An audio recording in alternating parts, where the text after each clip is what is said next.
This episode is brought to you by Vital Farms. No matter how you like your eggs, scrambled, over easy, or sunny side up, the people at Vital Farms believe in one thing: keeping it bullshit-free. That's why their pasture-raised eggs come from hens who each have over 108 square feet of space to roam and forage all year round. So you can spend less time questioning your food and more time enjoying it. Look for the black Vital Farms carton in your grocery store and learn more at vitalfarms.com. Vital Farms, keeping it bullshit-free. Hey listeners, Dan Harris here, host of the 10% Happier podcast. Imagine all your audio entertainment available in just one place. That's what the Audible app is all about. With Audible, you can always find the best of what you love or discover something new. Audible has an incredible selection of wellness titles and originals like The Light Podcast by Michelle Obama, Work It Out by Mel Robbins, and Confidence Gap by Russ Harris. Membership includes access to Audible Originals, podcasts, and tons of audiobooks that you can download or stream as much as you want. And as an Audible member, you can choose one title per month from an ever-growing catalog of titles to keep. The Audible app makes it easy to listen anytime, anywhere, whether you're traveling, working out, doing chores, wherever your day takes you. New members can try Audible now free for 30 days. Visit audible.com/Harris or text Harris to 500-500. Good morning, Tom. How are you? Excellent, Mr. Smith. Just fantastic to be on with you again. Like, this is the highlight of my day. When I know that I'm going to be on the show with you, it's like I can't even sleep the night before. I bet you say that to all the girls. No. Oh, wow. I think you've said that to plenty of people. But anyhow, I'm very excited. I want to ask our listeners to do us a favor. We want to hear from them. We want them to email us. We want to hear their thoughts, who they want to have on the show, any questions they have. They can do that at fullchangepodcast@gmail.com. And it's also a great place if they want to book you for a speaking gig. If someone wants to have you come to their school or their organization or their hockey team, whatever it is, you're a great public speaker. You do a lot of speeches all over the place. And we'd love to get you on some speaking gigs, so they can reach out through that email and they could book you for their event. You're very charming, right? You're funny sometimes. I try to put a little humor in there and like poke fun of myself more than anything. You know, it's interesting. I look back when I was in school at Northern Michigan University. I took speech. Speech was my major, so I was taking speech. I think of some of the speeches I made back then compared to where I am now. It's pretty funny how you just said speeches are major and you blew that sentence right as you said that. You kind of what I say? You said, I think you had like a Joe Biden moment there for a little bit. I'm rough, man. When I speak, I'm rough. Like I get all over the place. Yeah. No, but you're good. You're engaging, and you give these great speeches, and you have a good message. And if people want to hear that, they should book you. They can reach out to us through fullchangepodcast@gmail.com. They can also leave us anyone they want to hear on the show, any topics. Yeah. If we mess up, they can call us out on it. Please, we'd love to hear from our fans. Definitely, yeah. Give it to us. Don't be nice to us. Yeah. We've talked, Tom. We have fans in Ireland. We have fans in Hungary. We have fans in Poland. We have really in Hungary. Yeah, so it's pretty cool to see. We have fans in Bosnia. If you're listening to this show and downloading it, we want to hear from you. Right. So, and I forgot too. Barry Beck. Yeah, he's in Hong Kong. I wonder if Barry Beck's in Hong Kong. Do you think he's a listener? I bet you he is. Yeah, we follow each other on Facebook, all this stuff too. I mean, how could he not be? There's been some great topics. It's like we're like hockey cards come to life. These shows, you see someone and you hear their career, and it's right in front of you. You know what? That's a good point, by you. Like I obviously knew what we were doing when we started, but it's kind of gone way, not way different. But it's like it's better than I thought it was going to be. Like all the stories we're getting from people, even some of the guests that maybe are, really well-known players. Yeah, really interesting stories. Yeah. Everybody's got a good story. Even some of the guys who aren't even players, like Sam Rosen was great, and Kenny Albert was great. We've had coaches and GMs, and we've had people involved in the game, and it's been a great journey. We're about 80 episodes in, so yeah.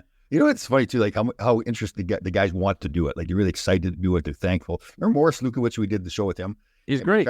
We're trying to get him to move on to a different. No, Tommy, I got to finish this story. Listen, we have to respect that he just plows through. I mean, that's your approach.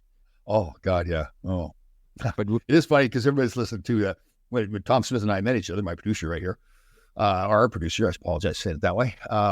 We really didn't know each other that well. And Tom's a big hockey fan, but he really never been around like hockey players a lot and heard their stories. And through some of the stories that's been told, that, like, good stories, bad stories, Tom's like, oh my God. Well, you know what it is though.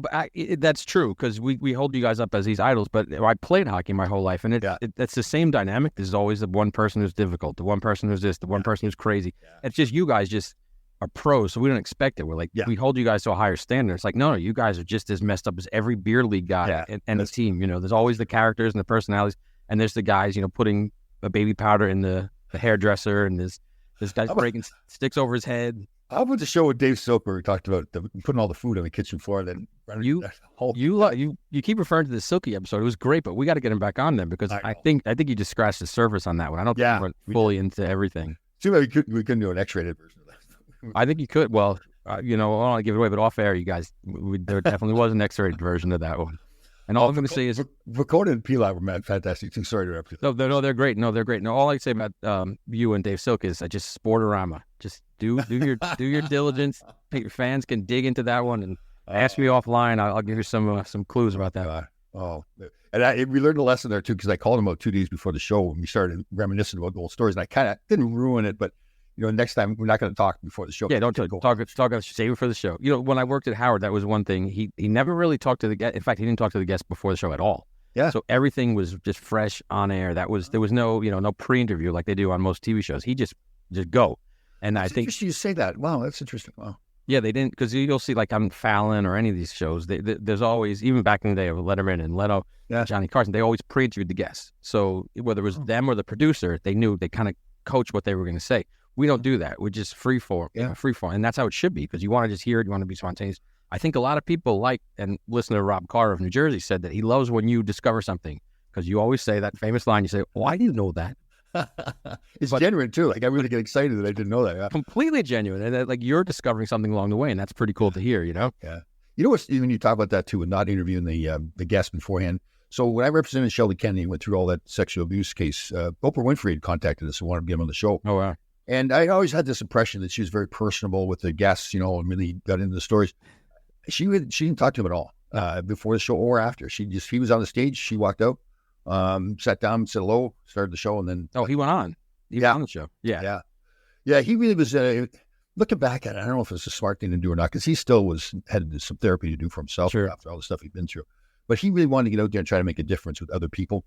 And tell the story. So I think he did that, but I don't know if it really helped him that much. He's a whole different person now. I see him speak now. And he's just so much more. He's just like he's cured. I guess cured is the right word or not, but he's just. He's recovering from the trauma. Yeah. Oh man, that was quite a time. I learned a lot from that whole situation. So people don't know that's Graham James abuse case. It happened when they were juniors. It was Sheldon Kennedy, Theo Fleury, and some other players. Yeah. I started when Sheldon was 14 years old. Jesus. And now Graham James wound up going to prison, but for kind of a short time. Yeah, right? It wasn't really that long at all. I think it was 16 months or something like that.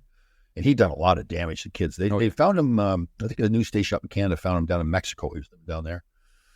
So that was like, I knew nothing about abuse at that point. I'll never forget when Sheldon first called me and told me he'd been abused by his junior coach. I was like, luckily I was smart enough to just say, listen, I'm with you. I'm not going anywhere. We'll get you the help you need. All right. Because I had no clue.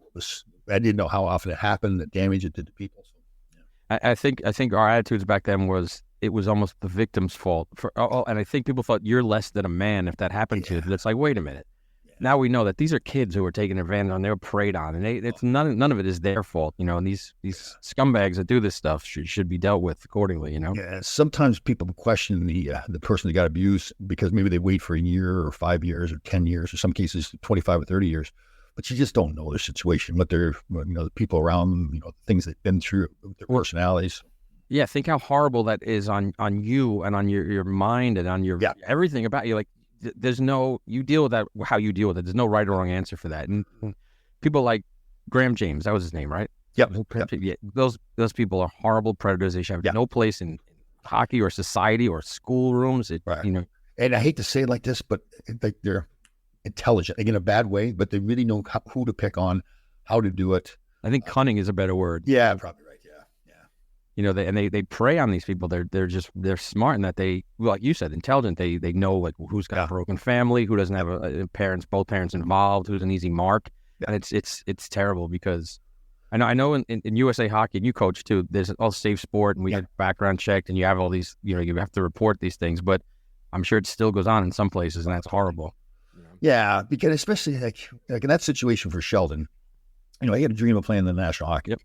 And Graham James at that time was this great young coach who was going to help him get to the National Hockey League. So Sheldon didn't feel like he could say anything because this is going to ruin his chance to get to the NHL. His mother probably would have brought him home. That would have stopped his NHL dream. His father would have thought that he was gay or beat him up or something. So that's what these kids go through. It's all about the power imbalance. These people, and it happened with the Blackhawks with the video coach. Yeah. He had a certain level of power over these prospects, or at least they thought he did. Yep. And he held that against them and used it, to manipulate these guys. Was it one at University of Michigan, that one doctor like abused? Oh my gosh, hundreds of guys. Yeah, girls, gymnastics team, everybody. He was the Olympic doctor. Yeah, and of course he threatened them, and they believed it because it's so hard. I've never been in that position. I can't imagine how hard that is, and the fact that we treated these people as they had something to do with it. It was kind of, kind of horrible that that's the way it was. Now I think people know the difference. It's like, hey, look. But it's still a fear of those people, the people that get abused. How are people going to look at me? Are they going to think that I'm gay? Sheldon did an interview with ESPN. I can't remember the reporter's name that did the interview. And he actually brought that up. He says, did you worry that you were, I can't remember how he phrased it, something with the term gay. Yeah. And I want to kill the guys. Like, well, that's exactly what you don't want to hear. At least. Yeah. I mean, it's a valid question because that was the attitude that I think now people know that, look, it's not, you did nothing wrong. You did, it was all on that person with the power and not on you as the kid or the employee or the younger person in the situation. So it's just horrible, man. Yeah. Horrible stuff. Not the way we wanted to start the show, but it is important. Yes. That stuff did happen and to acknowledge it and to, if you have to be aware and understand that it's happening right now out there. And to not let your children be put in a position, you don't put yourself in a position where something can go wrong. And understand that there's other people out there too, like these other young kids that even if they're not your kids, you can still step in and help. Yep, absolutely. And, if you have any thoughts or suspicions, do follow the steps that, we're taught and we're trained to do and just do that. And I think, Tom, a tribute to you is you did that, you handled that well because you didn't have the answers for him. You had no idea what to do. Now you're his agent at the time, right? And he's coming. Right. Yeah, he just hired me. Yeah. Yeah. But I think the thing you did best is it's almost like when someone passes away, like we don't have the answers, but we just show up for them. We just be there for that person. And you said that to him. You said, look, I'm here with you. I got your back. Yeah. I don't know what to tell you, but I got you, Yeah. I think right. That it turned out that was the best thing I could say to him. He just needed to know that I wasn't going to go someplace. So yeah. Oh man, he had me fly where I didn't have me fly out. Flew out. At that time, he told his wife first, and he told me, and he had some therapists out in Calgary. So I flew out there with him, sat there for about 4 hours with the therapist and Sheldon telling stories, like the actual graphic stories of what happened to him. Man, when I was done, I was drained. I was just like, can't believe the stuff that I heard. Seriously, it wasn't about me. It was just more listening to the stories. I had to go back to the hotel room, take a nap because it was unbelievable.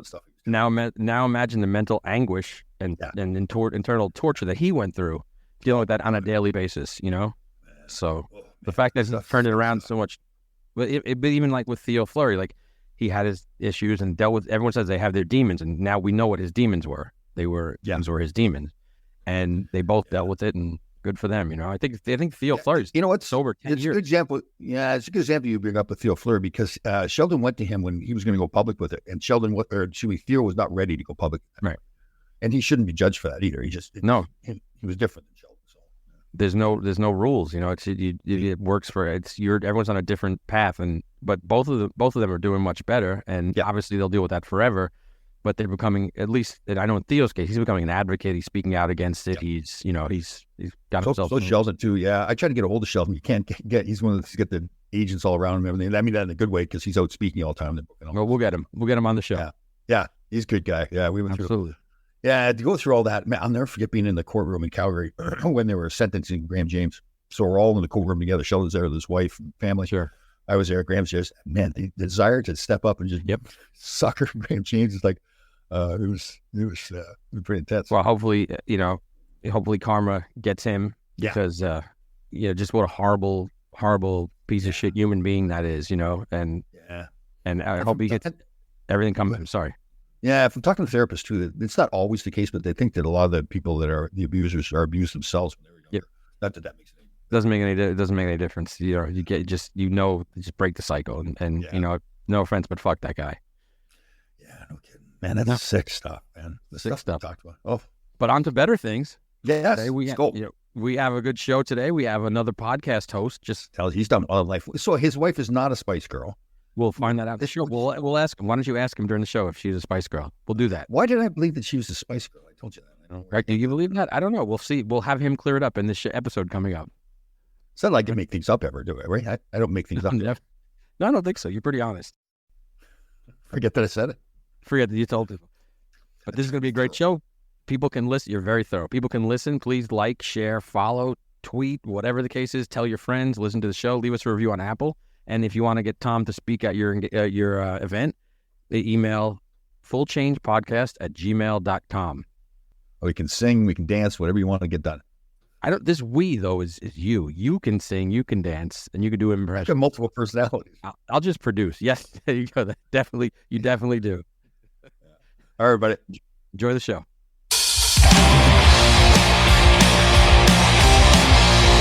This is Full Change with Tom Laidlaw.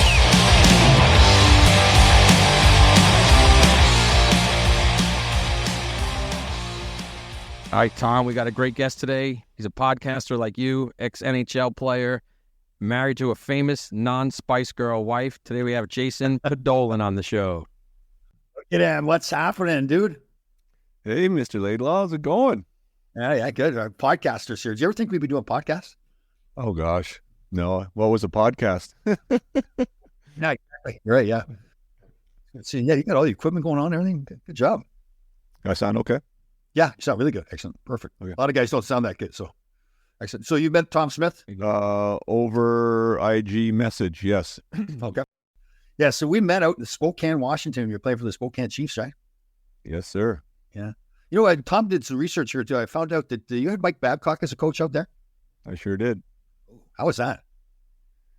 It was fine. I mean, he was up and coming, right? You know, like we all kind of are in that space. Yeah. And it was a second go at it as far as the WHO is concerned. I think he started with Brandon, maybe. I think it's Moose Jaw. It was a Moose Jaw. Moose Jaw, right. Moose Jaw. And then went to Lethbridge, University of Lethbridge. Then he came to us. And so we didn't know much about him, nor could you back in those days, right? There, you couldn't really research anybody. But no, Babs came in and I've been asked that question before. Like, he was legitimately the best coach I probably played for. Right. When it came to just overall kind of hockey IQ, his preparedness, his practice tempo, all of that was pretty top shelf. You don't know it at the time, obviously, playing in the WHL, but after 10 years of pro, I was like, oh, he knew what he was doing. Right.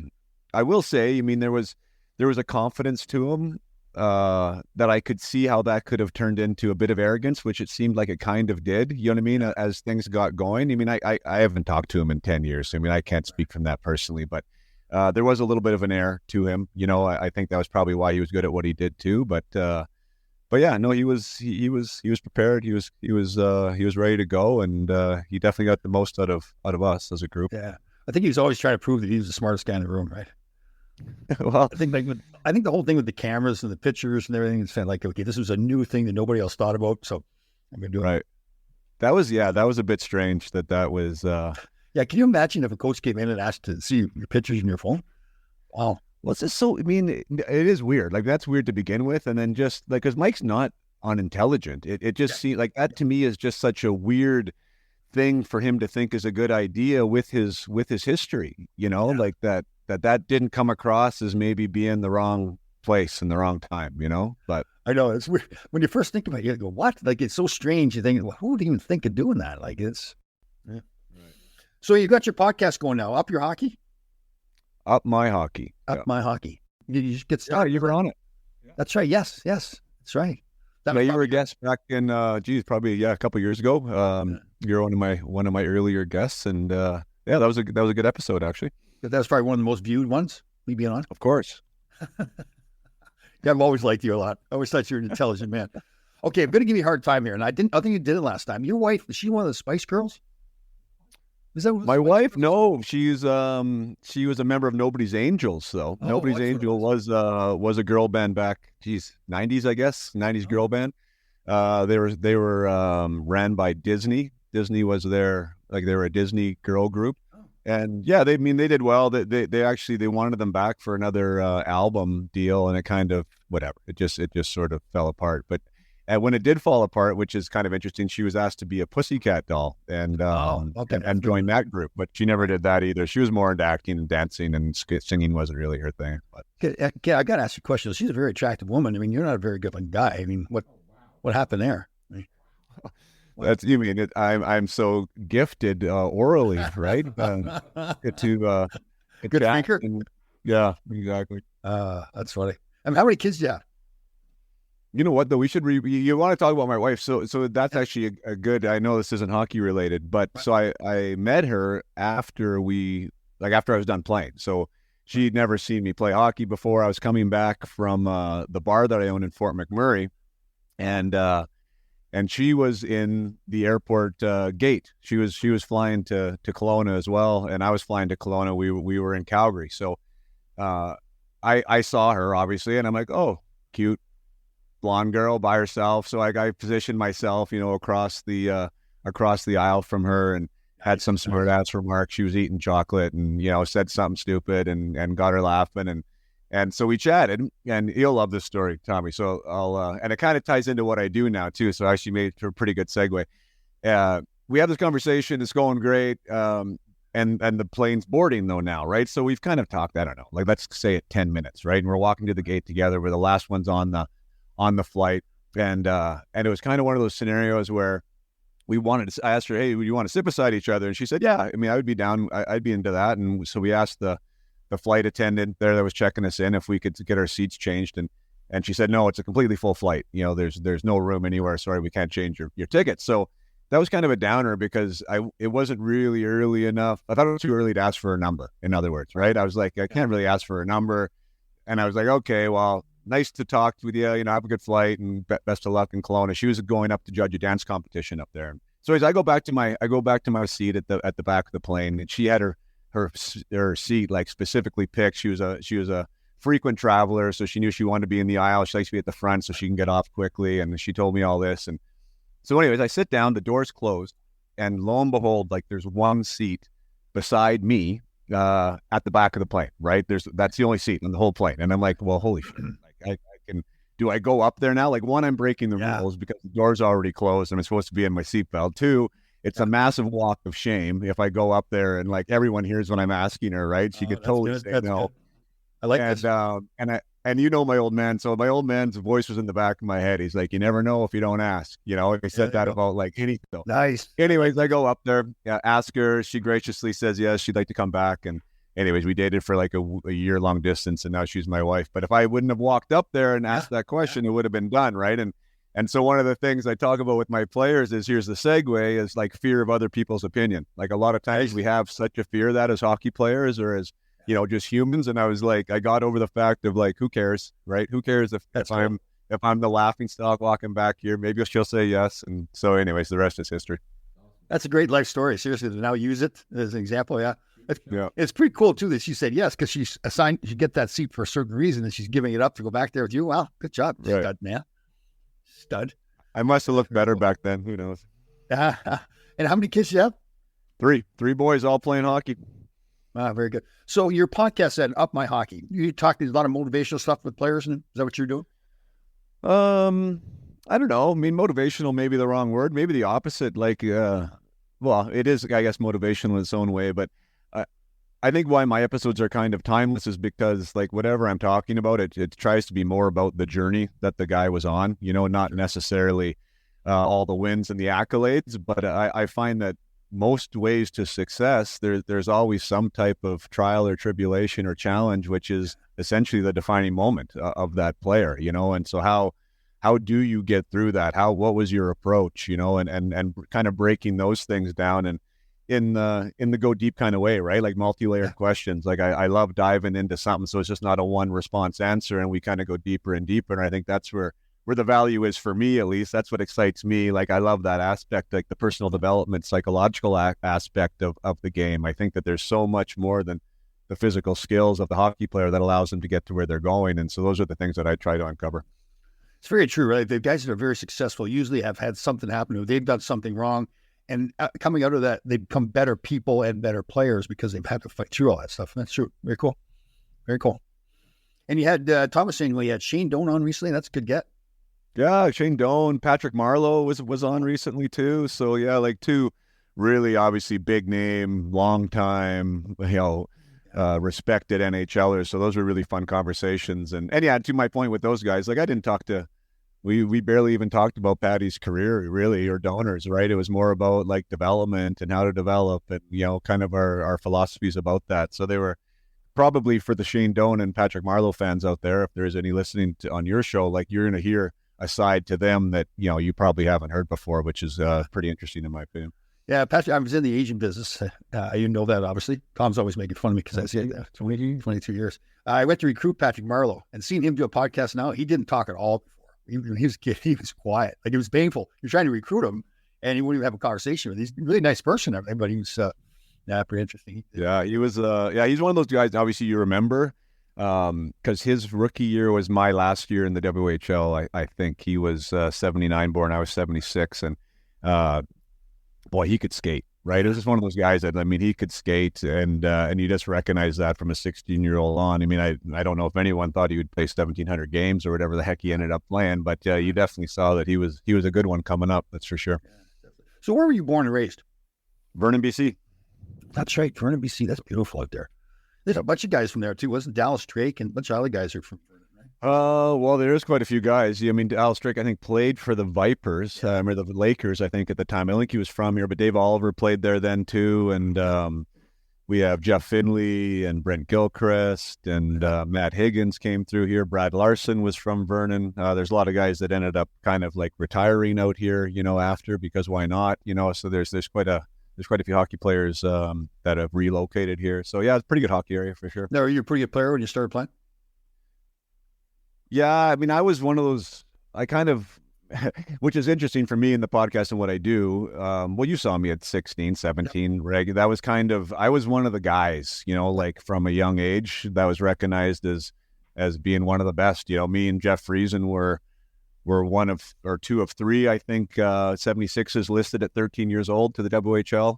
I think the story's told, like I think 14 or 15 of the WHL teams put in to list me at that age. So, like from a pretty young age, I was a pretty accomplished player. We moved out to Alberta to play Major Bantam out there, which was recognized as one of the best leagues probably in Canada, if not Canada, like Western Canada for sure. Darcy Tucker was there at the time, and Jerome McGinley, and these players, and that was as a first-year Bantam. I led that league in scoring. Well, actually, Mark Hurley would get mad at me for saying that. Mark Hurley actually beat me by 1 point on my. He was a teammate of mine. He played 3 more games, but anyways, you get the point, right? So there was it was sort of this trajectory for me that I just thought that I was definitely going to be an NHLer for a long time. That was kind of what I wanted. That was what the plan was, and that was where all kind of signposts were pointing to that was what was going to be happening. Oh, I remember in the Asian business while you're around. Yeah, you're one of the guys everybody talked about all the time. And so you're drafted by whom in the NHL? Florida. That's right, Florida Panthers. That's right. I don't know if you want to go there or not. No, that's one thing that I cover now too. Like with the players is like, boy, like there's so many things that happen, right? As a player, which obviously I know you played forever, but.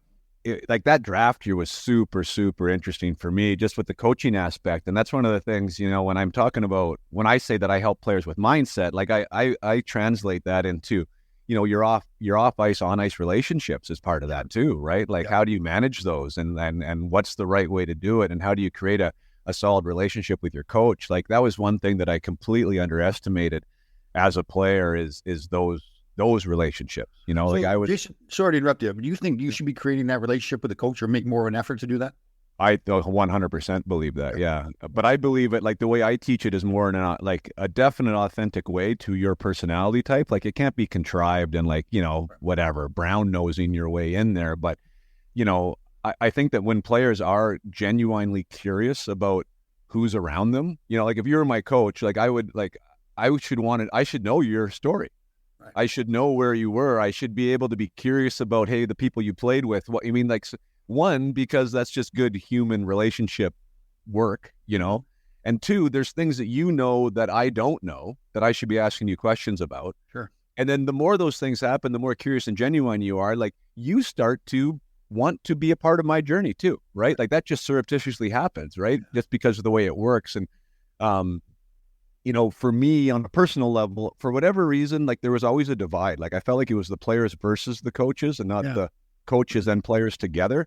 And I think looking back, I kind of had a chip on my shoulder a little bit, like, just with that. And I don't think it helped by any stretch of the imagination. And not that was the case with Brian Maxwell, which was where my story was going to go, but there was, even the idea of like parental involvement, which, like how involved my dad was. And, with all the best intentions in the world, but there, I know there was a lot of scenarios where that didn't help me as a hockey player. And the one for sure was with Brian Maxwell. And, you're trying to fight for a draft position and to have a really great year. And yet, you're not understanding why you're not on the ice as much as maybe you should be. And you're watching your draft stock fall and, all these things that go along with that. And that's a lot to manage for a 17-year-old. Well, I remember, like, with Brian Maxwell, he was that old school guy. Like, he did not want the father in talking. Didn't matter what it was. It was more like he wanted to talk to the player, if at all. I don't even think. See, I'm kind of surprised, but pleasantly surprised that you take that attitude. Maybe it's going to be an old school where a lot of the coaches, there was no relationship like that. Zero. You didn't talk to them. Yeah. So do you think coaches would be more receptive to that now? With the player, I think they'd even be receptive to that then, to be honest. Like, as far as like a player, asking questions and like, wanting whatever to glean information, get better. What do I need to do? Like, I think that there was, our culture. I mean, my I guess I was a bit of a generation kind of before you, and it was even more school probably when you were there. But yeah, there was that culture of, you wait to be talked to for sure, right? If you're talked to at all. There was like very little communication between coach and player in any aspect. It depends on who your coach was. And yeah, Maxie was as old school as they got. I mean, he was also one of the best coaches, though, that I had too, to be quite frank. Like, him and Babcock, I was really blessed in that area. Like, he taught me more about the game than probably anyone else did, really, to be, as far as like the details of the game and how to play defense properly and positioning and all that kind of stuff. But yeah, he was hard. I mean, he was super hard, and like, he made you tough. And I didn't really have any issue with that. I just didn't really, in my own personal experience, I didn't understand why I was kind of always on the outside looking in with him. And I couldn't really see the aspect that I think it was probably less about me as a player and more about my dad's involvement with telling him from the outside what he was supposed to do. And then it was like, an alpha male contest, and I was sort of caught in the middle, which was unfortunate. So with your dad then, knowing what you know now, would you have gone to your father and say, listen, let me handle it. I'll take care of it? Well, I did, and that was kind of a little bit of a personal thing between Dad and I. That was sort of a wedge, and quite honestly, like, it's still something that Dad thinks that he let me handle it too much because he thought I should have. He thought I should have left. Like, there was multiple times where he was like borderline going to go into the Spokane Chief dressing room, pack my bag, and get me out of there, like demand a trade. Wow. And so we had some pretty heated exchanges, and I said, no, I'm going to see this thing through. I want to figure this out, and that year, like, Maxie ended up resigning. I still don't know the whole story of that. Like, there is some aspect has to do with me for sure. I know that, but I don't know to what extent. But it was like right before a game, that he like, he walked into the room and he resigned like 5 minutes before we were going to go out on the ice. Wow, I didn't know that. Yeah, it was really quite a strange scenario. And then we had a new coach come in and things kind of got better, but but they didn't. And anyway, so my dad still thinks that he should have been more involved and didn't respect my opinion as much. But yet, back to the point that we talked about earlier, I mean, whether that necessarily helped me or hurt me as a player, I don't really know. I know that year hurt my draft year, which hurts things.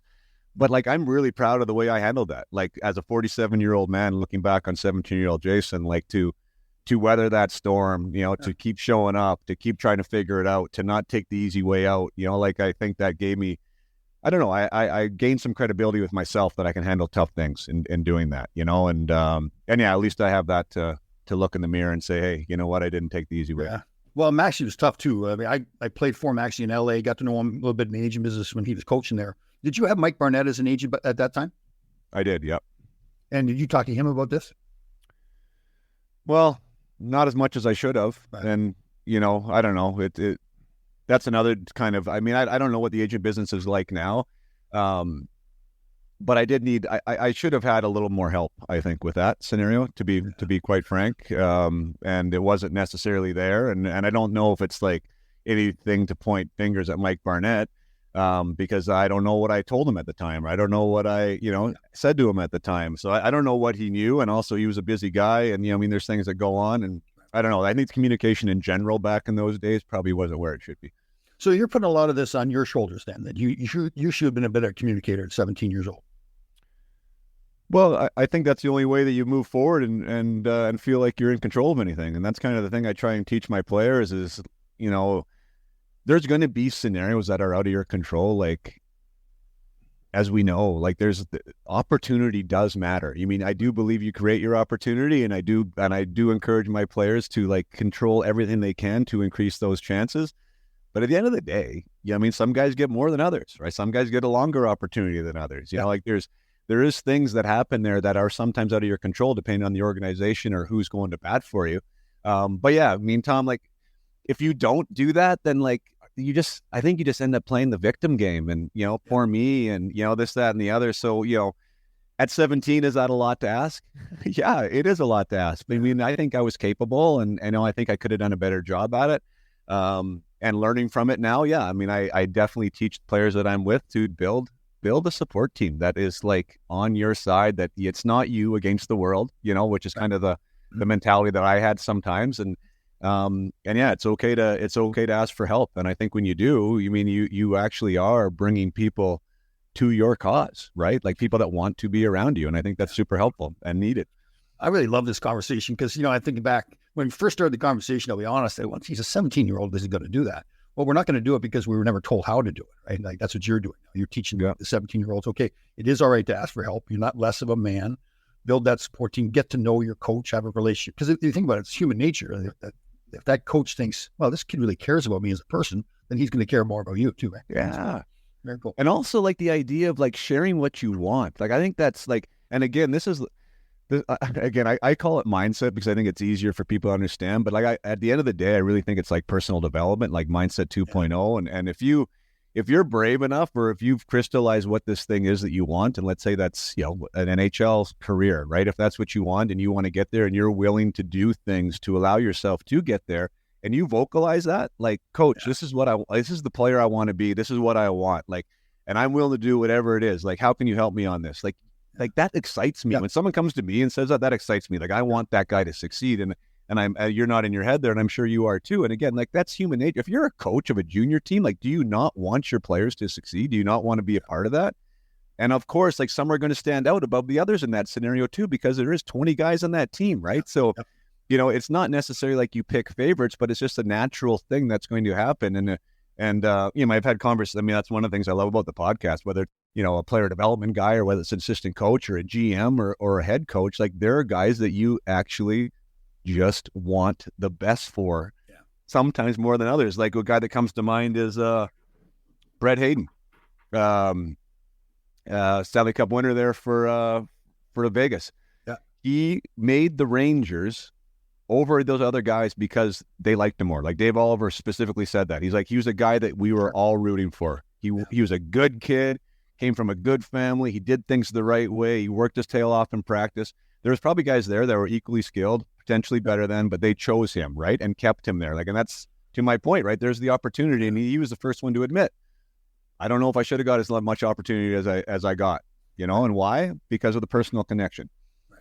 Well, you think about the respect you'd have too. A 17-year-old boy walks into your office, closes the door, and sits down and starts having a conversation with you about what his dreams and goals are. Then when that kid walks out of the room, you go, wow, that kid's got some character. Right? You hear that all the time. Yeah. And especially in this day and age when mom and dad want to do it even more for the kid, right? Like, you pick up the own phone or you write your own email or do whatever, like you're already standing out as somebody that's like, has whatever, the maturity, the whatever word you want to use there, the character. And a lot of guys are starting to build teams around the inside dressing room out, not outside of the dressing room in. Those are the kind of guys you want in your locker room. Hi, I'm Allie Raisman. I've been living with migraine for a while. As an athlete and gymnast, I was taught to just power through the pain. Now I use Ubrelvy or Ubrogepant to treat my migraine attacks. As soon as I feel a migraine attack, I take Ubrelvy, which provides me with quick relief. Once I get relief, I go on with my day. I'm partnering with Ubrelvy to share my migraine story. Ubrelvy quickly stops migraine in its tracks within 2 hours without worrying where you are. Most people had quick pain relief within 2 hours. Ubrelvy treats migraine attacks in adults and is not for prevention. It's available by prescription only. Do not take Ubrelvy with strong CYP3A4 inhibitors. Tell your healthcare provider about all the medicines you take. Most common side effects are nausea and tiredness. My hope is that by sharing my migraine story and the relief I get from Ubrelvy, it can help someone else. Ask your doctor about Ubrelvy, the anytime, anywhere migraine medicine. Learn more at ubrelvy.com or call 844-4-UBRELVY. Sponsored by AbbVie. Yeah, we had Jim Kite, former defenseman on the Winnipeg Jets. He was cool. He called it the snowplow parents. They always want to clear out the way for the kids, right? So everything's fine. And the kid's got to fight through himself. And that's when I was in the agent business. I would try to, part of the reason I lost some clients was if the player like you came to me and said, listen, I'm having a problem with the coach, I would say, listen, okay, I can walk in there, but it's not going to help you, me walking into that room. It's got to be you walking in. Here's what you need to say in your words. Here's what you need to say. You've got to handle it. And some people, as the agent business got a little nastier, people would say, well, Laidlaw doesn't want to do a job for you. Well, I am doing my job for you. I'm giving you proper advice. Instead of me walking in and trying to save the day, you've got to do it yourself. Yeah. So when you started your podcast, did you like intentionally, this is the topic that you wanted to work on? You wanted to talk about?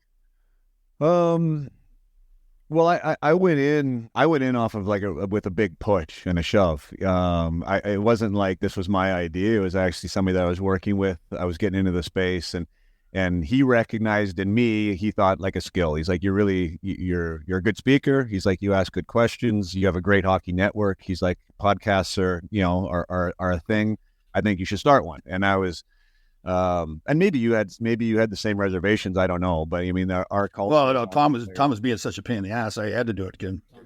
And I mean, like, we're kind of taught not to stand out, right? Yeah. So like, there was all those like self-deprecating self-talk, like, who wants to listen to me? What do I have to say? Like, blah blah blah, right? And another thing is like, get out of your own way sometimes and just go. Yeah. And that was kind of where it was, and like I kind of joked that like, good thing I'm coachable, right? Because I was like, okay, I'll give this a whirl and see how it goes, and as much as there is whatever, I mean, there's a lot of work to the podcast, especially when I'm kind of I'm doing a lot of the things myself. Like the conversations themselves absolutely like light me up. I mean, I really do enjoy the conversations. I think that they're super nourishing and serve me in a lot of ways, and they're a great way to provide value to my audience. In a free standpoint, they don't have to pay for. I think there's tons of gold nuggets there, but I don't know if I go in with a plan, Tom. Like to answer your question, like I try and be very curious and naturally curious. So I don't do much research. Like I maybe have the hockey DB, and then the conversation just goes wherever it goes, and generally speaking, just because of how I'm aligned, like that's generally where I end up, right? Like some way along the way, we sort of dig into some of these moments and figure out how they did it. Oh, I think that's the best way. I don't like to do research either. I want to get to know you right in front of everybody else, the whole audience, ask the questions, learn about Up My Hockey.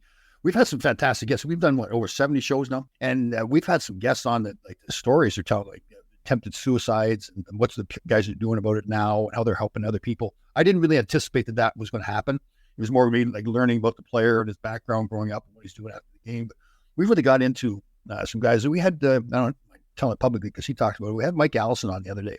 I played with him in New York and Los Angeles. And we both had Herb Brooks as a coach. And I was one of Herb's boys. So he treated me like a jerk, but I was playing all the time. So I just didn't pay attention to it. But Mike Allison talked about how he actually thought about suicide, because Herb was so bad with him. So it's like to hear you talk about this stuff, how you're talking to young kids, it helps in a lot of ways, not just in their performance, the mental health and everything, but you're really helping them with their lives too, right? Like really making a difference. It's very cool. Well, yeah, I mean, one of the ways that I like to separate it, because mental health is definitely like that connotation. And when people hear that, I don't know what you think or what people think, but when I hear that, it's usually like how you're talking about, like depression, suicide, like make sure that we take care of people. And those are super, super important conversations. And for me, like with what I say with mindset, like I talk more about mental fitness and like that's kind of my take on it, because I believe like mental fitness applies to 99% of the teams that I walk into and that I'm coaching, like how to understand that you're empowered, how to be able to take pause in certain situations and understand you have decisions that you can make in those situations that make you feel like you're in control. A lot of times the people like get going down that spirals, they feel out of control. They don't feel like they have any control. They don't know where their value is. And so I think when you build these athletes, build their mental fitness, like the mental health generally ends up taking care of itself. You know what I mean? If somebody is in that state, that's not for me. That's for a sports psychologist or a counselor or whatever, right? That's contemplating some of these awful things that these kids end up doing. But I do believe that if you give them a skill set, less of them get to that spot. So that's kind of where I feel that I come in and empowering these athletes to understand their worth and understand how to feel confident in multiple situations. Right. How do you think your mental health and your physical health are tied together? Well, I forget one of these social influencers. I can't remember which one. He said, "Show me, go get a 6-pack, and then tell me you're depressed." And kind of tongue in cheek, right? But I mean, sometimes that is. I mean, sometimes there's a direct connection there. I just interviewed Lovecchio from Hockey Think Tank, and he said like working out for him like was one of the biggest game changers for him. You know, he helps athletes in the gym. You know, he's a little bit of a holistic developer himself, but he said on a personal level, like once he got strong and muscles, like it was definitely a confidence builder for him. Yeah, I mean, it helped him in hockey, helped him off the ice. So, yeah, I mean, that would be, and not that again, I'm I would say a professional in the mental health space, but you mean if you're not physically proud or if you're not physically in shape and there's some issues, mentally, like maybe depression or whatever, I would definitely suggest that'd be one of the first things to point to. So you talk about your players that you work with. Are you coaching teams or individuals or both? Both. Yeah, both. I work with individuals and then I also work with teams. Actually, the Up My Hockey business growth plan is actually to service associations and academies, which is in the process of happening. So from the U11, U13, U15, like U18 all the way up, that their personal development programming and their mental fitness programming grows with them as they progress through the association.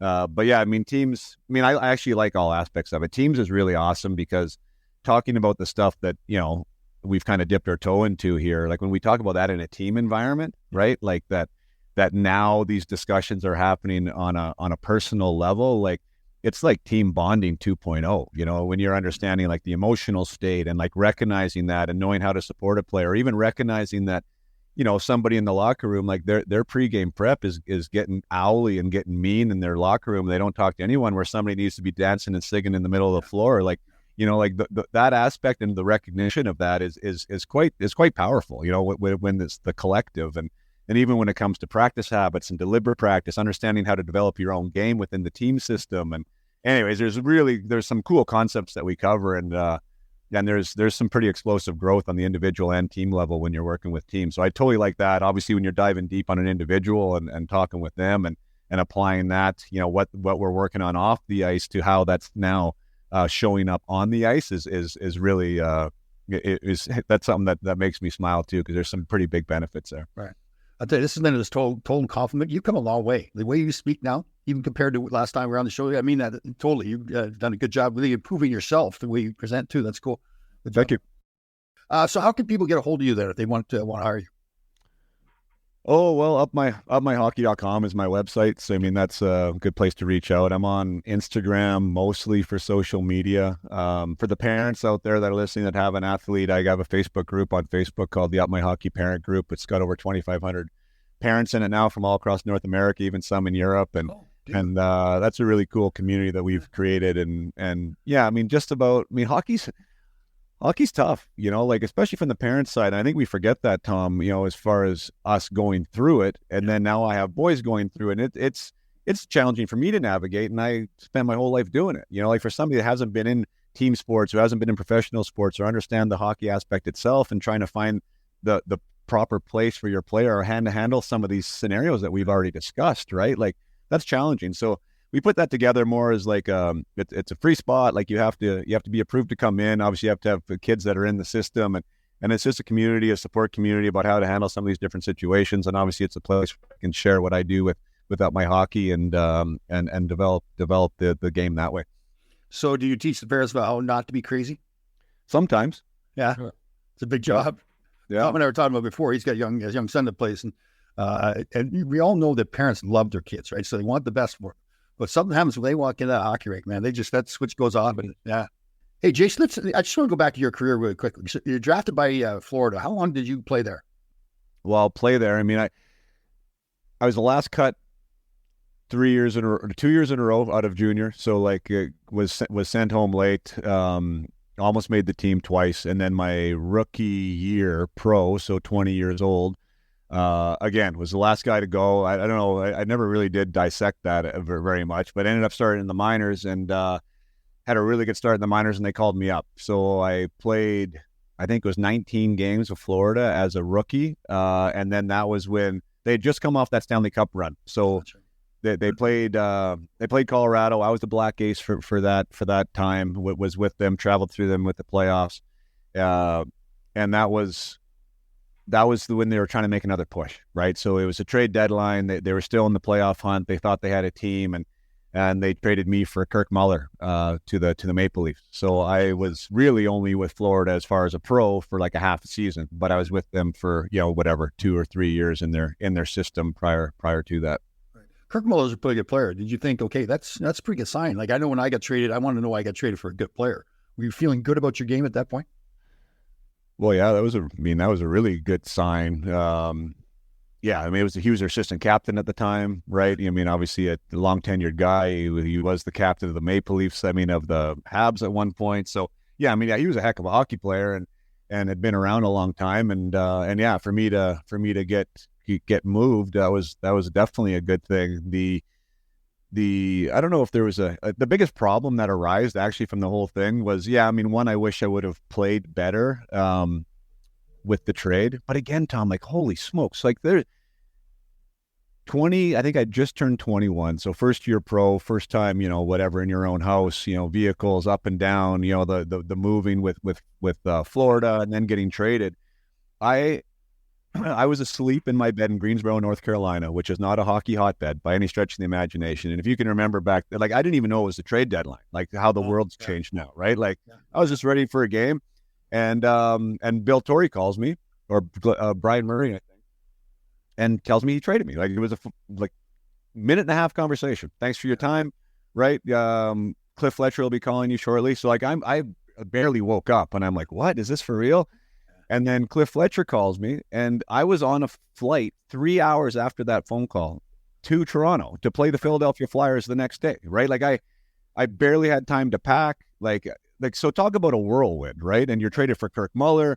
You're going to the Toronto Maple Leafs. Like, the report, like the news conference the next, like, it was all craziness, right? Like, craziness. And who's there? Like, who's there for, like, I mean, I had a minute conversation with Mike Murphy when I showed up. Like, all I'm trying to say is you're figuring it out. I mean, you got your big boy pants on and you're figuring it out. And I think I did pretty well. Like, I played pretty well. I had some pretty good opportunity there. Puck wasn't going in, like, just again, like, hockey goes. Sometimes it goes in, sometimes it doesn't. And so I didn't like establish myself. Like, I definitely felt I played well enough to be in the NHL when I was there, but I wasn't like, whatever. I didn't have 7 goals in 15 games, or 9 games or whatever, right? And then sure enough, that summer, guess who gets fired? By Cliff Fletcher. So, new GM comes in, as they always want to do. They want to have their own blueprint, whatever. And right from the get-go with Mike Smith, for whatever reason, like, I just wasn't his guy. And I don't think anybody was. He was a jerk too. Yeah, he was a jerk. He was a jerk. So, yeah. I mean, I don't know. You know what's funny? Like, Tom, like, I can say this now, like, and it's super humbly, but like, you talk about the opportunity. Like, I was 22 in the AHL and I scored 48 goals that year, and Toronto wasn't a playoff team, and I got 3 games up. Yeah. Like, I led the league in goals. Like, you know what I mean? Like, that would never happen now either. Like, it was just weird stuff that was going on. Yeah. But anyways, yeah. So that trade I thought was going to be really good. It actually turned out not to be good. Right. I loved my time in St. John's, Newfoundland. Like, I really did. I had really great years there. But it's a crappy place to play if you want to get recognized. Yeah, no one's there, ever. It's true. You know what I mean? Yeah. So that was tough. But anyways, whatever. You mean, such as hockey. It's not sometimes it goes for you. So how many years in the Toronto organization then? 2.5, I think. And then I got traded again at the deadline, that time to the LA Kings for Yannick Perreault, which was another good player. And that was the year that I was having that really good season. And then, went to LA. That was, I've told, how deep do you want to go with? Let's go. Come on. Let's go. Well, the one which at the time you don't even really recognize, and that was where like the agent side of things, and people don't really get that. So I get traded from Toronto. It was the last year of my entry level deal, right? And I had a deletion clause to make my contract a one way if I played 40 games in the NHL in my entry level deal, right? So when they trade me, they put me down in Long Beach. I just thought, okay, I'm going to be in Long Beach, fine. I mean, I didn't really think about why until I understood that they called me up when there was whatever it was. I think 5 games left in LA's season, which brought me to 39 games. The National Hockey League. There you go. Yeah, right. So like, very, very intentional by them, right? So they brought him to 39 games. I played the last 5 games there, and then my contract was done. So now here's a guy, I was like, what I said 22 or 23 years old, that just led minor league hockey in goal scoring as a 23-year-old, traded for Yannick Perreault, and I didn't have a contract. In my entry-level deal, I had $150,000 guarantee in the minors, right? Just the way the bonuses worked out or whatever, but my base was like 74 or whatever it was, right? 74,000.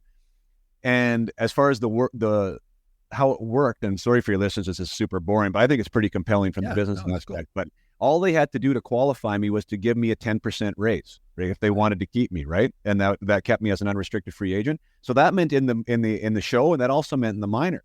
Right. So like if I signed that deal, I was going to be making like 82.5 or whatever, which is like a 50% pay cut for scoring the most goals in the minor leagues. Like, and some of those minor leagues are paying guys a couple $100,000 or more. Yeah. So like it like that was so strange to me. So like I didn't sign the deal. I went to camp without a contract, which I thought was like super noble. Like I wasn't insured. Like I wanted to make that team, and I worked my tail off for them that summer. And anyways, at the end of the day, I signed this deal, which was that. Like they rewarded me for my 48 goal season with a 50% pay cut because they could, and I had no leverage. Like I did the way you put that. It's going to.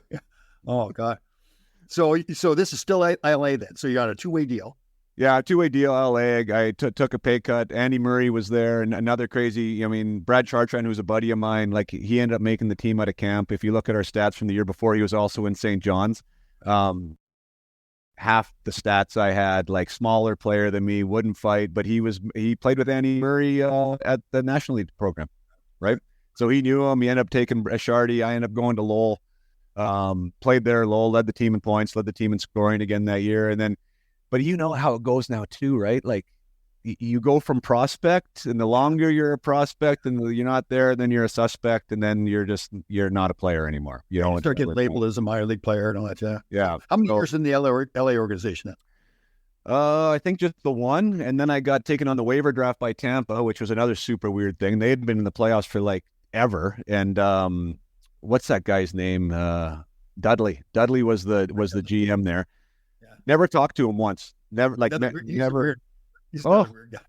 Yeah. I mean that's a whole nother journey. Like that was so strange that we had the worst. They had the worst team in the NHL, and we had the worst team in the IHL with the Detroit Vipers. And he called everybody on that team up, like the 20-year-old Slovaks and the this, that, and the other, and like. Anyways, and I never got a phone call like once after they took me in this draft. And like, anyways, that was super weird too. Anyways, whatever. It sounds like it's a pity party, but it was looking back now, it was like super strange. Like all the little stops were very, very weird in some ways. Well, you get involved with some of the weirdest guys in the game too, right? Yeah, I know. So you got Tampa. Where next? Well, that was when I requested, that was the last year of my second deal now, like, so when I was in Detroit, and I knew things weren't looking good there because Detroit, the Vipers, like I said, we were not good. Bradshaw was fun to play for. Like, I liked him. Scotty Nickel was there. We had some cool guys and some good pieces, but we weren't good, and it wasn't fun. And I knew that my own personal season, that was the worst season that I was having to date as a pro. And we requested a trade, so they ended up moving me to Winnipeg at the deadline. That was a minor league deal this time. So like Daniel Gano for me went to Winnipeg, finished the year okay, like a little bit better. I still got 20 goals in the season, so whatever. It was all right. And then I got a deal with the Islanders that summer. So I got another 2-way deal. I think it was a 1 year. That I got at that point. That was 9/11. Again, another super, like we go into Lake Placid. It was day one of camp. We just left New York City, and 9/11, like we came back off the ice and we saw the buildings going down. And And then when I got let go from there, I found out my mom had breast cancer, who was like single at the time and like had to go in for surgery. And like that whole year was crazy. We had a really good year actually in Bridgeport. We went all the way to the final. We had a good group there. But yeah, then that was when I made the decision to try and reinvent myself, because I sort of felt like I was getting lost in the shuffle, and I wanted to go overseas and have a good offensive year, I thought, and kind of reinvent myself and come back. Some guys were doing that, and I stuck to the first part of the plan, which was going overseas and having a good offensive year. But then I was having kind of too good of an offensive year, and they offered me a 2-year extension like 2 months into the season there. And I was having so much fun, like on the ice and off the ice. It was sort of one of those moments where it was like, well, I know if I sign this, the NHL probably dream is done, but making essentially NHL one-way money, like league minimum there, less games, they couldn't trade me. Like there was all those kind of things that I was sort of getting sick of back in North America. And so I signed it, and, whatever, the rest is history. I don't regret it per se, because it was a heck of a lot of fun there, and it was a great way to see the world. But yeah, that's, so that's where it ended for you. You played those 2-3 years out there. That was it? Well, kind of. I mean, I did retire then. I got a shoulder surgery, and I wasn't quite the player. I decided to retire. I got a concussion there too, which I hadn't had before. So my head was feeling weird, and like that was kind of a little bit scary getting to be 29, 30. So I decided to go back to school. I thought that was what I wanted to do. That was the thing that was left undone. I always did like academia, but that was definitely not what I thought it was going to be. Being a first-year university guy with 18-year-olds was at 29. Was strange. And then I just kept getting contract offers from like everywhere. It was super strange that year that I retired. And so this team in Japan ended up wanted me to come out there. So I ended up doing that. I wrote my finals in Christmas, like from the first semester of my thing, and then hopped on a plane and went out to Japan for 3 months. And absolutely, like, that was a really, really cool experience. And then I also got my love for the game back. I was like, you know what, I can play, and I think I can still play in the NHL. And I asked, I got on the phone with Ken Holland, who's here in Vernon. He was a GM of the Red Wings at the time, and they had Mike Babcock as a coach at the time. So obviously I had the history there. So I was like, you know what, like, I'd love to give it a whirl, and got on the phone with Babcock, and he was like, I can't believe you haven't been here this whole time. Like, sure, I'll have you out to camp, right? Let's see what you can do. And it was having a really good camp up until the point that I cracked my cartilage in my ribs trying to hit somebody, and then I was 70%. And anyways, got a couple exhibition games in, played in Minnesota, and they offered me an AHL deal. I wasn't just good enough to make the team out of camp. I would have been close if I was healthy, but anyways, when that didn't work out, that's when I officially hung them up. Okay, Tom, I got a question for you. Of all the shows we've done, who's the first person to ever use the word academia? Well, wow, Matt, you're intelligent for a hockey player too. That's why you didn't make it. Is that where the bar's at on this show? Academia, like totally in the top tier. Smart, right? Smart. I went to the Northern Michigan, which is the Harvard of the UP. Yeah, the Midwest. Yes, the entire Midwest. I took bowling, figure skating. Wow, that's impressive, Pods. Yeah. How about you? You're still working out all the time, or what? Yeah, my whole true good life now is I'm up at 3:30 every day in the gym, all healthy foods. I make my own foods now, my own ketchup and hummus, and I've really. The pandemic is bad for a lot of people, but for me, it was incredible. I've just learned so much more in the process of writing a book. So yeah, it's the fitness is a huge part of my life now. 3:30 every day still. Yeah. Well, Jim Thompson, a former player, I was getting up at 3:30 anyways, but Jim Thompson's we went through some tough times. We played together a little bit in LA, and I was getting out, going out and posting a video around 3:50, 3:55, just a short motivational video. So he said, Tom, I grew up in a trailer home outside Edmonton, and the trailer number was 353. So could you go out there every day and post video at 353 on Instagram? So I do it every day for him at 353, but it's really helped me. I've seen stuff that you're talking about. It's really helped me a lot with my discipline, just taking it to another level to say, Monty, there's more things you can do, like get on a schedule. And I try to teach people a lot too, especially if people want to be on a diet. To me, it's really hard to just be on a diet and be disciplined with that diet, but the rest of your life is just a mess. So the more you can discipline yourself to get into a routine, it doesn't have to be 3:30 in the morning, just whatever your routine is. So what time you go to bed at? You know what? I don't get much sleep like 10 or 11 o'clock. Yeah, I've learned, I do believe in the science of sleep, that it is important, but I just, like if I go to bed at 9 o'clock, I'll wake up at 2:30 in the morning now. So it's just a pattern to get into. So well, 4.5 to 5.5 hours? Yeah. And it seems that's, occasionally if I've got nothing going on, I'll take a nap during the day, work from home and everything. So, but usually it's not. I'm just, You know what it sounds like with you too? I really love my life now. So people ask, like, what do you do for fun? Well, I get up. I love my life, what I'm doing. So a lot of Costco. I know everybody at Costco there. I come in there, high five and everybody. So yeah. How old are you now, Tom? 65. 55. Yeah. That's awesome. I was at an event the other day and some kid said to me, he says, "Sir, you look like The Rock's grandfather." So okay, I'll take the Rock part. That's awesome though. Yeah. You know what? The Rock is like, what, 51 or something? Like, yeah. He's crazy too. I think that he can't be all natural though, although maybe he is. Yeah. He looks a little too big at that age to be all natural. Well, too much. It's what you eat. It's how you take care of yourself. And then, the question I asked before about your body and your mind, how they're tied together. I believe that totally. I think the science is overwhelming. You exercise more, it makes your brain stronger. All these proteins go to your brain, all that. So, hey, listen, I know probably your career did not turn out the way you wanted to as far as being a player, but you're really doing fantastic. I really mean that seriously. You're a very intelligent young man. I look what you're doing, helping other people, making a business doing it too. So it's very cool. Oh, thank you. Well, I mean, that's what I do joke about that a little bit, like that I was probably a better player than my NHL career shows. But if I did have a really good NHL career, I would probably not be doing what I'm doing right now. And I think that I'm probably making more of an impact now, helping the other side of it. So, everything happens for a reason. Yeah, you definitely are. Great to see you again, brother. You're a good man. Hey, man, thanks for having me on. I'm getting on your podcast too, right? Yeah, I appreciate the invite. Yeah, we can do that. Okay, good to see you again, brother. Thank you very much. Cheers, Tom. Thanks, guys.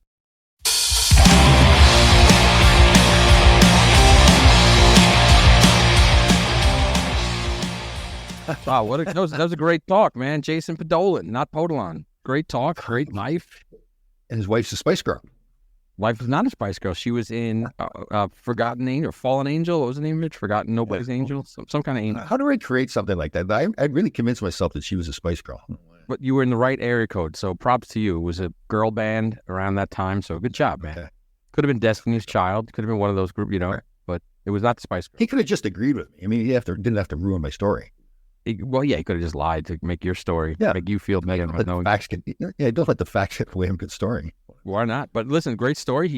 His career didn't turn out on the ice like he'd hoped it would, or like it was as a junior, because you had scouted him as a junior player, right? Yeah. I think before I joined IMG, he was actually represented by IMG, but I had tried to get him as client. But then ultimately, I was working with IMG when he was there too. So right. But I really didn't get to deal with him much. He's an intelligent kid too, man. Oh yeah, smart, and does a great podcast. Has this company, and he's doing much better. Post NHL life.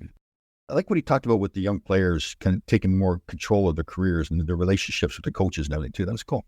Yeah, it's funny how he talked about how his father thought he should have more input in his junior career, and he thought he should have less, and they both still think that they were right. So yeah, I know. His father loved his son to death, but he was hands on. There's some question. Yeah, and sometimes that turns off coaches and organizations, right? I mean, you imagine it does. Yeah, I'd like that. I think the coaches respect the players more, especially if they're like at a younger age, that they've got the courage to walk into the coach's office and sit down with them and say, listen, what do I need to do to play more? Not complain about things, but just say, okay, how can I help this team more? Instead of having the parent come in or the agent come in. And that's really what Jason was talking about too, is that the player have more relationship with the coach. So sure. That's important. I even see it, I'm coaching mites, as you know, but like some of the parents are very more involved than the others are like, hey, you guys are the coaches, you do it. I was talking to one dad, Matt Sharkey, and about his son. I said, we don't want him to turn his back when the guy's coming on him. He goes, you tell him. He's like, he won't listen to me anyway. I'm like, all right, fair enough. But my oldest son, Shane, was a goaltender, and I was always trying to get him to get out of the You were like, get out of the blue paint, Shane, get out of the blue paint. And it was a metaphor for life, right? Yeah. I got you. Story.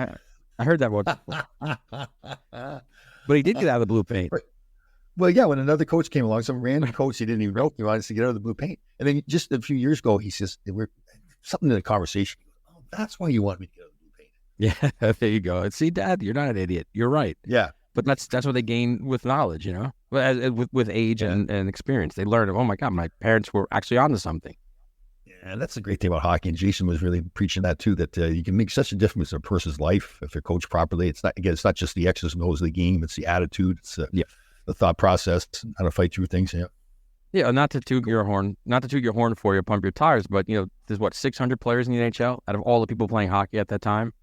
Yeah. So it's really difficult. You're not all going to make it. I mean, the overwhelming odds are that you're not going to make it if you're a young hockey player. So what you got to gain is experience, skill. Totally. You gain friendships. You deal with adversity.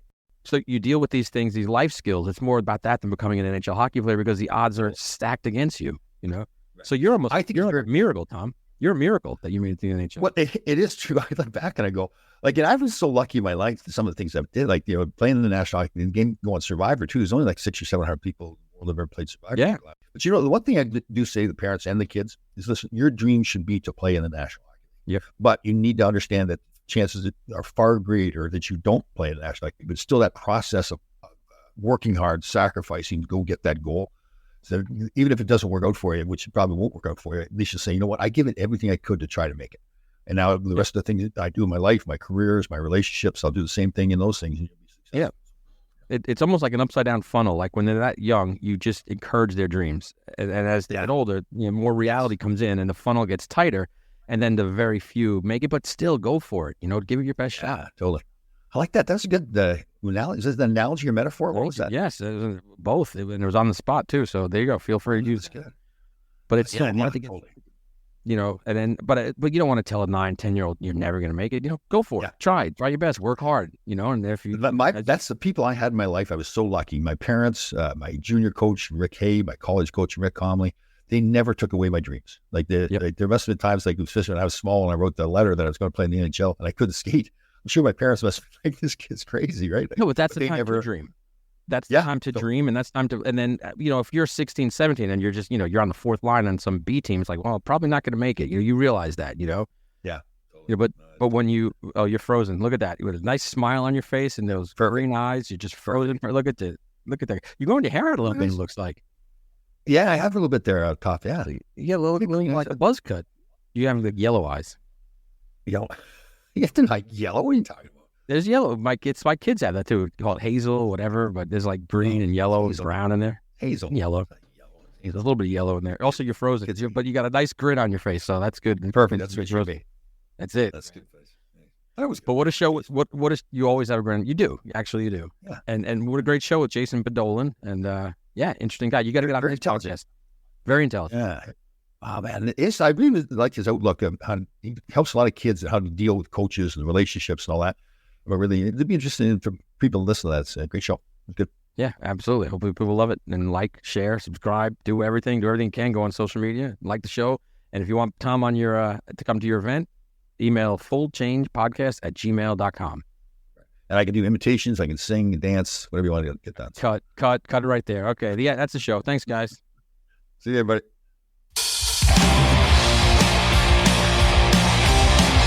All right, Grasshoppers, thank you for listening. We had a fantastic show. We'll see you next time.